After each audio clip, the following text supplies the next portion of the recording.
Shalom, Israel. Happy Sabbath. I want to start out by giving all praises, honor, and glory to the Most High for another Sabbath. This lesson is going to be called Royal Apparel. Are you dressed for the kingdom? We're going to be using the Bible and some articles I found again today. So this video shouldn't be that long, but let's get to it. So open your 1611 King James Version Bible with the Apocrypha and flip to the book of Deuteronomy, chapter 22 and verse 5. Deuteronomy, chapter 22 and verse 5, and it reads as follows. The woman shall not wear that which pertaineth unto a man, neither shall a man put on a woman's garment, for all that do so are an abomination unto the Lord thy God. So the Most High made that pretty clear. Women has a certain pair of clothes. Men have a certain pair of clothes. If you cross-dress, you're an abomination to the Most High.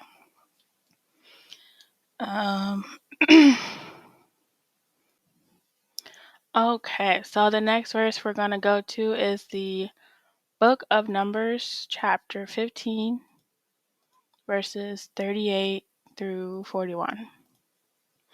So the book of Numbers, chapter 15, verses 38 through 41, and it reads as follows.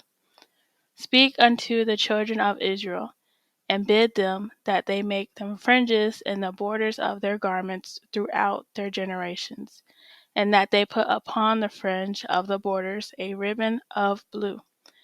And it shall be unto you for a fringe, that ye may look upon it, and remember all the commandments of the Lord, and do them, and that ye seek not after your own heart and your own eyes, after which ye used to go a-whoring, that ye may remember and do all my commandments, and be holy unto your God. I am the Lord your God, which brought you out of the land of Egypt to be your God. I am the Lord your God. So Most High is pretty specific. In these verses, basically women have their own clothes and men have their own clothes, but not only that, we have to put fringes on our garments throughout our generation. So as long as we keep generating, we have to keep wearing fringes. So this is my son's shirt. It says Chosen, Deuteronomy 7:6, and it has fringes with a ribbon of blue. So he wears his on his shirt. So that's another type of apparel we have to wear. Now we're going to go back to Deuteronomy, chapter 22, and verses 11 and 12. So Deuteronomy chapter 22, verses 11 and 12, and it reads as follows. Thou shalt not wear a garment of divers sorts, as of woolen and linen together. Thou shalt make thee fringes upon the four quarters of thy vesture, wherewith thou coverest thyself. So 11 and 12, in our household, all of our clothing is 100%. 100% cotton, 100% polyester, 100% whatever the fabric is. So that scripture is basically you can't have 95% this and 5% that. It has to be 100%. And verse 12 is basically saying wear your fringes. So okay, so the next thing we're gonna get is one of these articles called The Clothes Make the Man, the Woman, and the Slave. And we're just gonna read this little paragraph right here. And it reads as follows. Masters knew that one way of punishing female slaves was to attack their identity as women. Records indicate that at least one master punished a captured female runaway by forcing her to wear attire designed for men. Harriet Jacobs' owner, Dr. Norcom, took a similar approach, enraged by Harriet's affair with another man, and he cut off her long hair, a traditional marker of female beauty. So it shows you two things. Women we love to wear our dresses and skirts tend to be pretty and feminine, and that we had long hair, which goes back to my other lesson. But we did not want to wear pants back then. We wanted to wear dresses because, for one, it was a commandment, and two, it's our identity. And now we lost our identity. So we need to go back to who we were because when we were in the world, for Halloween, say you had a daughter or you wanted to dress up as a princess, what would you put on? A dress. Or if you want to go to prom, what did you wear 9 times out of 10? A dress. When you want to get married, what do you put on? A dress. Like, we know we're supposed to be wearing dresses. We just choose not to, but we need to go back to who we are as Israelite queens and princesses and put on dresses. So next verse we're going to get is 1 Timothy, the book of 1 Timothy chapter 2 and verses 9. Well, verse 9. The book of 1 Timothy chapter 2 and verse 9 reads as follows.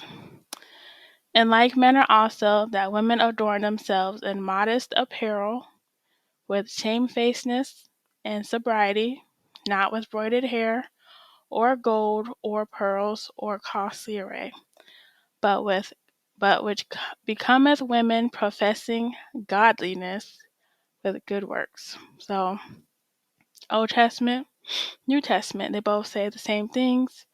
Women wear dresses and be modest. Okay, so the next thing I wanted to look at, I wanted to blue letter the word apparel in the Bible. So I have the app, it's the Blue Letter app. You would just go to New Testament, 1 Timothy chapter 2 and verse 9. And then you would just click on the verse, the interlinear, click that word, and then scroll down to the word apparel. And then click this right here. See that? A lowering, letting down, a garment let down, dress. Apparel is dress, attire. So we have to wear a modest dress. No pants sometimes. No, we can't do that. We have to wear a modest dress. So not those dresses that, are skin tight and shows the whole world what you're working with. You can't wear that. It's supposed to be for your husband. To the women who don't have husbands yet, it's supposed to still be modest until you find your husband. Only your husband can see what you're working with. So we have to wear modest dresses. Okay, so again, we just have to be in modest apparel, which is modest dresses. So the next thing I wanted to get was another article, same title. It would be called The Clothes Make the Man, the Woman, and the Slave.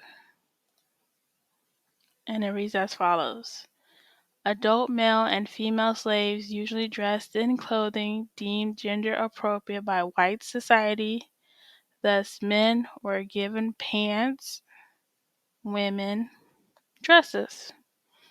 Even the white society knows that women are supposed to wear dresses and men wear pants.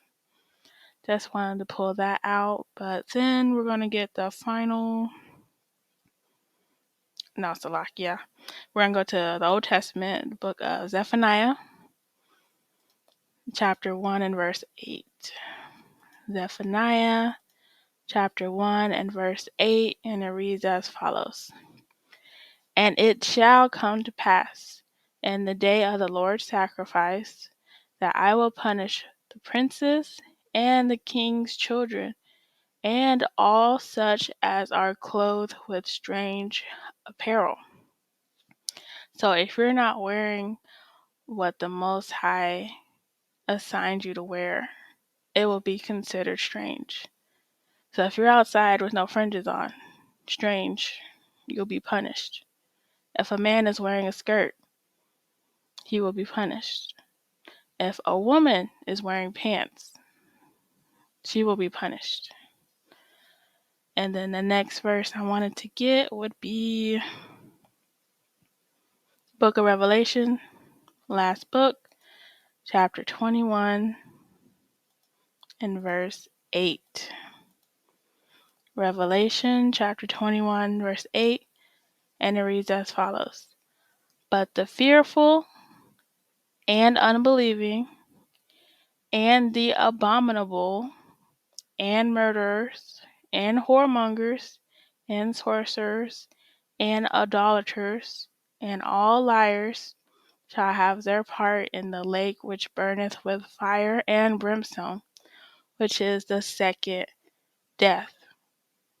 But the main thing I wanted to key in on was the abominable. I don't know if y'all remember, but in Deuteronomy chapter 22, verse 5, let's get it. Deuteronomy 22:5.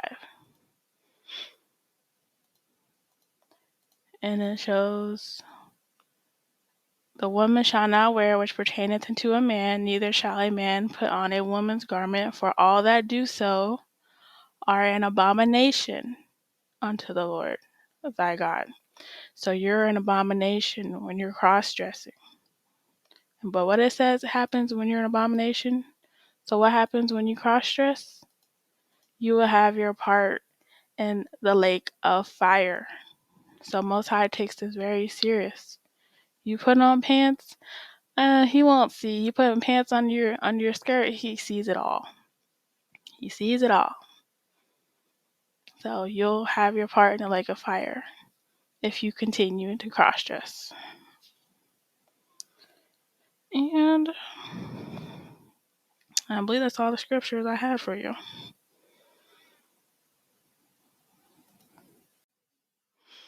Yeah, so that's all the scriptures I had for y'all ladies today. Thank you for tuning in with another lesson.